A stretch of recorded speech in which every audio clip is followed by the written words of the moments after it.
Well, thank you, Jared, for that lengthy introduction. And it sounds like I've had this eclectic version of life. There wasn't a common theme running through that, unfortunately. I didn't hear, but anyway.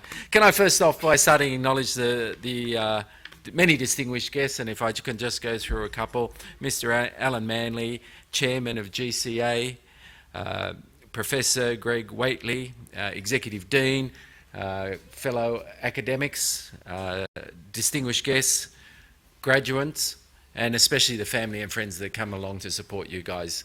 Can I say it is a great honour and a privilege that I get to say a few words, and I think graduation is one of the most special days, and I love to go to them and sit up on stage, and I do miss that as a politician now. I do miss that because I rarely get the opportunity to come up and sit on the stage and congratulate the people, and I think today is one of those special days, and I hope you take this day away with you and remember it as one of the special events. Can I be the first person, normal person, if there's such a thing, to congratulate you on your award of all your degrees, and what a fantastic effort that has been. I think you should also thank your wonderful family and friends, and for those that can't be here that are listening on the internet, you guys should thank them a lot, because without their support none of this would all be possible. So I congratulate both the family and friends for all the support. But today is a time to celebrate your achievement and your success. And let's hope it's a great milestone, the one that you will remember. Because I know you've made it through, you've fought in the good fight. You know, you've filled out your assignments, you battled the grumpy old professors. Greg, where are you there? You've run on lack of sleep, you've crammed for exams, rather than the night before. You made it through all those lectures and assignments, and finally you've passed and you've succeeded. And today you get your official bit of paper, your testimonial, which will carry on into the future. And remember, I think the wonderful thing about it is nobody can take that award away from you. You've earned it and you've received it. It always reminds me when I come to this place, this iconic place, and the professor mentioned it before. This is, an iconic place, the Opera House in Australia, and we're very proud of the Opera House. But when in my day, 25 years ago, when I finished my undergrad degree, we were in a car park. I remember it was a car park and windy, and it was awful. And luckily it didn't rain that day. And I think what a special day it is to be at, if not the most important building in Australia, right here at the Opera House today.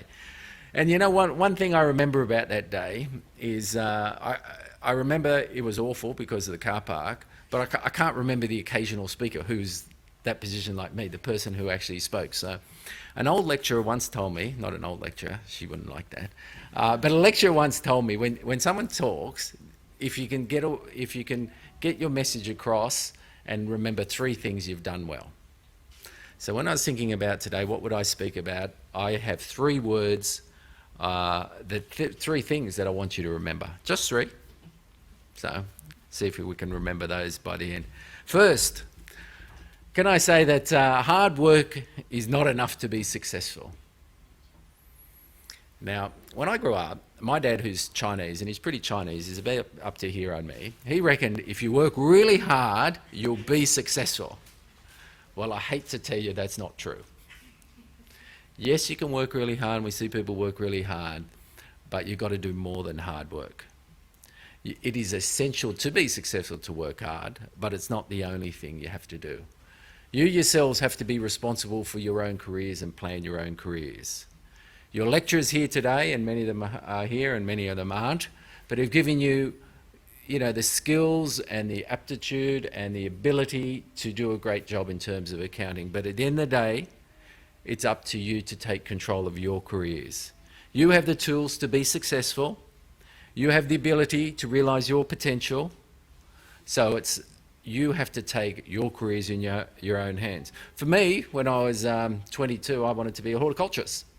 And that's why I have that funny garden centre stuff in my life for 20 odd years. I was a horticulturist for 20 years. I had a garden centre landscape business, and I thought that was what I wanted to do for the rest of my life. But you have that ability to change it. Today is the start of your career in deciding whether you're going to become accountants or you're going to do something else in the future. And it doesn't matter what you do, because once you have the degree, you can do many things. Which brings me on to the second point. Continue to learn. You may think you've finished studies today, but in reality, lifelong learning is going to be a focus for the rest of your career. When I got my first job, I had an undergrad degree some 25 years ago, and not many people had degrees then, and that was enough to get a job. Today, just about everybody has a degree.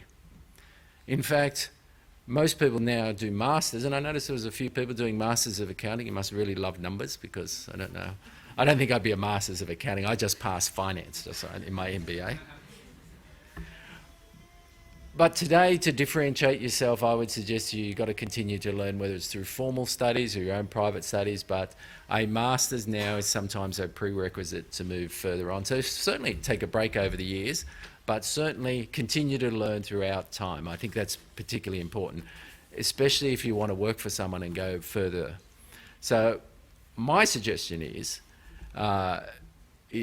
to look at master's programs in the future. For me, I completed an MBA while I was working for myself. I took a few years off, then did an MBA while I had my own business. And I did it because I thought that was a good investment in my future, and I like studying. Remember, those ideas and the knowledge and the skills that you have can be transferred from one job to the other job. It's all about never stop learning. And the third takeaway, if I can say, is take every opportunity that you can. In politics, and I'm a politician now, we have a saying: fortune favours the bold. So in 2011, when I was an academic in those days, as an assistant dean, and I had the opportunity to become a politician, which I asked my friend, do you think I can get elected? And he said, it's probably about a 1 in 1,000 chance you'll ever get up. But I thought about it for about 6 months. In fact, I even talked to Mr. Manley, who's on stage now, about it, and I want to thank him for his advice. He actually said, don't do it. So, it's a true story. I remember when he said it. But at the end of the day, I didn't want to be one of those people that said, I could have run, but I didn't, and I didn't take my opportunity. And can I suggest to you in life that if you take every opportunity, some will fail, but more will be successful. And that if you take every opportunity, even though sometimes it may be scary or it may be, can I do this? It's a wonderful opportunity, and it gives you so much more benefit. And then when I thought I was going to become elected and I was thinking about being in Parliament, another thing that worried me was speaking in Parliament. So you speak a fair bit in Parliament and in the State Parliament in Macquarie.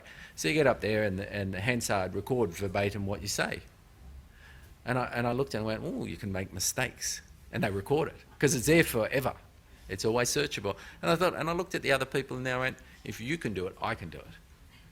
So take every opportunity. It's a wonderful thing. As a politician, I can do more. When I was as a teacher and an associate dean, I could actually change learning of some 10,000 odd people in the style of learning. But now I have the opportunity as a politician to change the community that I live in, to argue and deliver resources, and something like $4 billion worth of resources for my local community. It is beyond the wildest dreams that you can about actually affecting change for the change that you see society should be. So whilst there are a lot of critics that sit there and don't like politicians and criticise the way that world works, well, I say, if you don't put up your hand and don't volunteer, you'll never know. But if you do and you get elected, you can actually change things around you. Some are good and some are not so good. But I would suggest to you that seize every opportunity that you can. So today, my challenge is threefold for you. Take responsibility for your career and realise your dreams. You're the person responsible for your success. The second one is continue your education. Never stop learning. I did it myself. Undergrad degree, postgrad, MBA, and then a doctorate. And I love studying. I love learning. And the third thing is, which I think is the most important, is take every opportunity. You don't know what you can achieve until you do, and you can change the world. Finally, let me congratulate you on your award today, your achievement. I hope that you can celebrate it in a memorable way with your family and friends. For those of you that choose to stay here, I hope you study some more, or I hope you find a job, or for those that do have a job, I think that's a wonderful opportunity. I always say, as Parliamentary Secretary for Multiculturalism, one of the best things about Australia is built upon migration, and people that choose to study in Australia, then work in Australia, and then become Australian permanent residents, and then get a citizenship. They make some of our best Australians that we can ever have, and that's what we need for the future. So I hope in the future you'll look back and you'll remember 2 or 3 things that I said today. I wish you all the best for your future careers, whichever way it takes you. I hope if you're returning home, you'll keep Australia and visit us many times. I'm Jeff Lee, MP for Parramatta. It's been an absolute honour and privilege to be with you.